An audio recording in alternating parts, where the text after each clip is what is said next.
Welcome back to the King's Podcast, The Wellness Dive with Lucky. I'm your host, Esther Lackie. We are on our second episode of the King's Ramadan Diaries, and today we are going to learn how to quit smoking during Ramadan. Joining us to take a deep dive into the same is Dr. Samir Naik, consultant pulmonologist here at King's, and the lead in our smoking cessation program. Dr. Samir, Thank you, Esther. Thank you very much. it's a pleasure to have you here Same here. and to tell us more about smoking and vaping and why one is the lesser of two evils. We all know smoking is declared by World Health Organization as one of the most common causes of increased morbidity and mortality, that is causes for disease and suffering as well as deaths. Mm. Everybody knows, every smoker, 70% of the smokers know that smoking is not good for them. And sorry, most of everybody know it's not good for them. And 70% want to quit. yeah, but it's so difficult to quit. It is difficult to quit. In your opinion, professional opinion, why do people begin to smoke in the first place? What leads to this? Yeah, that's the thing actually. Everybody has been wondering why it quits. It starts sometime as a pleasure, maybe because of peer pressure. Just somebody wants to have some fun. They see elders smoking, other people smoking. Can start as kids. And then as you grow up, you feel, okay, if I'm not a smoker, if my people around me are smoking, I go for it. If not, you'll be outcasted. And most of the talks and business works happens when you've got a cigarette in your hand, a glass of wine in your hand, and you're outside working hours. Yeah, So that is how it builds up. Yeah. But the cigarette you're holding in your hand, what does it contain? It contains hundreds and thousands of things that are not good for your health. But the most addictive part of it is nicotine. That is the psychological active substance. Mm-hmm. Once you start smoking, your body starts getting used to the level of nicotines. And as you go on, your body wants more and more. And that is where the addiction starts. Your body is so much used to nicotine that without it, you start having the craving, the physical changes that you develop. So it becomes like a vicious cycle. So, just to make it clear, it's not true that smoking or nicotine can relax somebody. Many people think it is relaxing, it reduces stress. It is sometimes for many people, like, to go away from what they are doing, find this mini break sort of thing. Many people think it helps you to concentrate. Mm. It is a de-stressing thing, and especially women think it helps them to keep their weight down. So all these things add up. In spite of all these things, it also becomes an addiction. So once you are addicted, all these things adds up to their smoking habit. What are some of the dangers of smoking? Of course, we know about cancer, but what don't we know actually? Smoking per se can affect each and every organ of your body.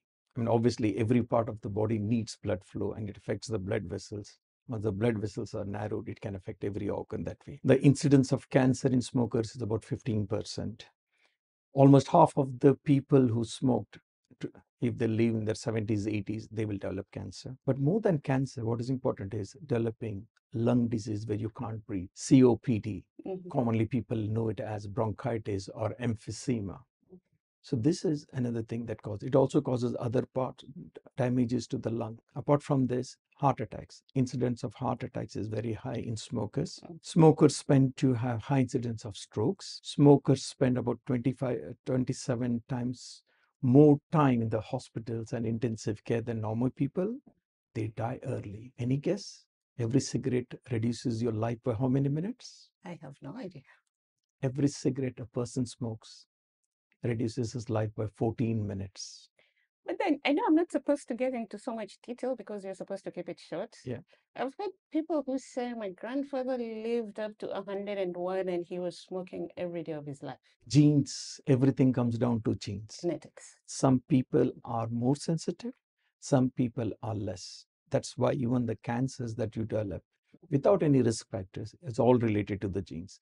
So we blame the genetics here. That's the reason not everybody develops cancer. Now, Dr. Samir, let's talk about why we're here today. Now, let's say I'm a smoker. We're in Ramadan. I'm spending 12 hours without a cigarette. And I'm used to having a break after every 1 hour where I have a cigarette or two. And now during Ramadan, I'm not smoking at all for 12 continuous hours.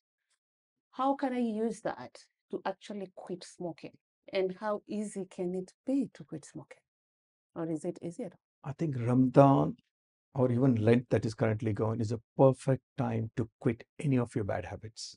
What do we do in these days? We discipline ourselves. We stay away from things that are bad for us.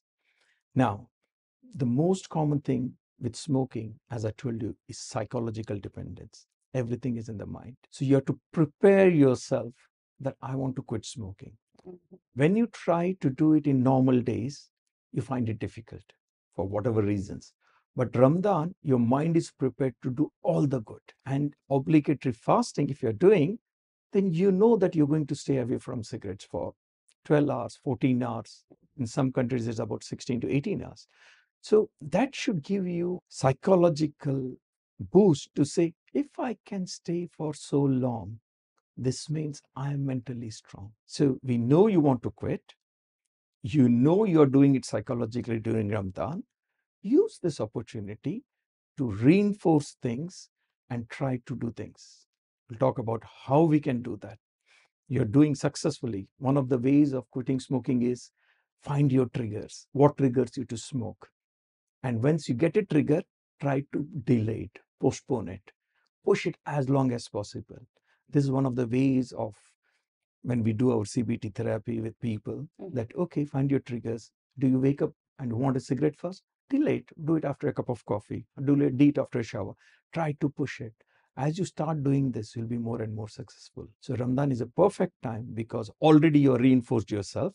You're doing it physically, staying without it. Why not use this chance to completely stop it? There is enough evidence for most of the habits humans have. If you quit them for 28 days, the chances of restarting is very low.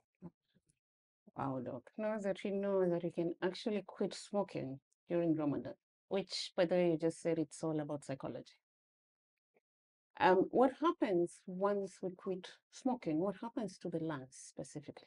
You'll be shocked to hear that the minute you're away from a cigarette, within 20 minutes, your body starts trying to repair itself, makes you feel better. So that is how quick the effect of not smoking starts. It's not that everybody smokes cigarettes every 20 minutes, but that is how it starts. The body starts to repair and heal itself with all the ill effects it has gone through. Depending upon how many years you have smoked, how much quantity you smoke, how many cigarettes a day, how deep your puffs were, all this thing adds up to how much permanent damage has been done to your body, be it your lungs, be it your blood vessels, be it your heart and everything. So coming to lungs, first of all, the body will try to get out the irritant soot that is there because it's not getting its nicotine. The reactions, the physiological actions happening in the body is low. So you start coughing more. And that is another reason people, the minute they cough more, they think, since I was smoking, I was fine. Now stop smoking, I'm coughing more. But that's a good sign. The lungs are getting things off your body. It is trying to secrete more secretions to clear out the irritation and everything. And over a period of time, as time passes by, the lovely graphs, if you can look it on the internet and all, there is no age limit to quit smoking. Anytime you quit smoking, your lung function improves. So that is what happens. After 5 years or 10 years, you will be as good as a non-smoker, except what damage it has done already to your lungs and other organs. But then, doctor, allow me to go into more details about quitting smoking. Definitely. People always say that if you quit smoking, you gain weight. What does this hold water? Okay, so there are two aspects to it. Smoking is not a weight losing medication. When you're smoking, you lose your taste. You are more occupied with smoking. As a result of this, it works in one way. When you stop smoking, your taste buds start tasting food and you start enjoying food. And because you were wasting half of the time smoking, now you enjoy with a snack. And as a result of this, you start enjoying food, you start putting on weight. So per se does not lose weight. It just reduces your appetite on one hand, but more importantly, when you stop, you put on weight. Can nicotine patches, the chewing gums or vaping help one quit smoking? Okay. The original cigarette. The psychoactive substance in the cigarette is the nicotine, which the body is dependent on, and your body is used to a dose of nicotine. Now, when you quit smoking, one of the things is cigarettes or shisha or medwak have got lots of other things that are cancerous or precancerogenic. We don't want that. First of all, you get rid of them. Now, because your body is used to nicotine, you can't suddenly stop them because you will go into withdrawal effects. And that is where these nicotine replacement, we call it as nicotine replacement or NRT. So it can be in any form. You can have patches which works over 24 to 72 hours. You can have gums, you can have sprays, you can have nicotine inhalators. They just come like a cigarette. And now the latest, all these vapes and IQOS and everything, they are supposed to be purely nicotine. Unfortunately, they are not. They're not regulated. So, but if they're pure nicotine, you can use nicotine replacement to successfully, gradually get you off the smoking habit, reduce the physical withdrawal symptoms. On the other hand, there are certain drugs like you do Zyban, or there is Champix, which has been withdrawn from the market because of the side effects, which works on your brain to reduce the craving. This is another things that we use to reduce your psychological craving. So you got physical, you supplement nicotine, and then for psychological, you use this. But more importantly, what is important is the interaction between the doctors or the team with the smokers about talking through the things, how to prevent triggers, how to delay things, reinforcing things. Yes, you have to quit. That is needed, and reinforcing that works more. Now, before I let you go to your busy clinic, we have the smoking cessation program here at Kings. Yes. Just tell us in about 30 seconds what it entails and how one can register or join the program. As a part of consultation, if anybody says he's a smoker, we initiate that program there and then within the consultation. But there are lots of people who are smokers and they're well. We welcome them to come and join our smoking cessation clinic. So what we do is we do a consultation, we get the detailed history, and we go through their addiction levels basically. Accordingly, we formulate a plan. We go through like, okay, how big is your dependence? How much of nicotine replacement you do? What are the substances that we can offer you? How much is your psychological craving? How can we help you to reinforce that, yes, this is bad? How can we train you to avoid triggers? How can we make you feel, okay, apart from you, anybody else at home or place, okay, make it clear to them you have stopped smoking and make them stop smoking. So these are things we go through. One is the cognitive behavior therapy, CBT sort of things. Second thing is the physical dependent support with nicotine replacements, and if need be, things like Zyban tablet to reduce the craving.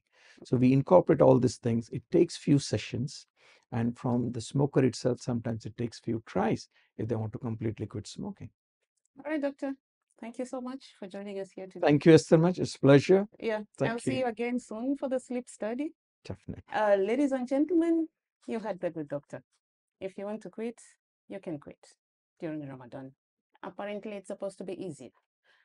But if you cannot do it, at King's, we have the smoking cessation program. And as Dr. Samir said, you can make an appointment with him and he'll take you through the steps of quitting smoking. Until next time, goodbye.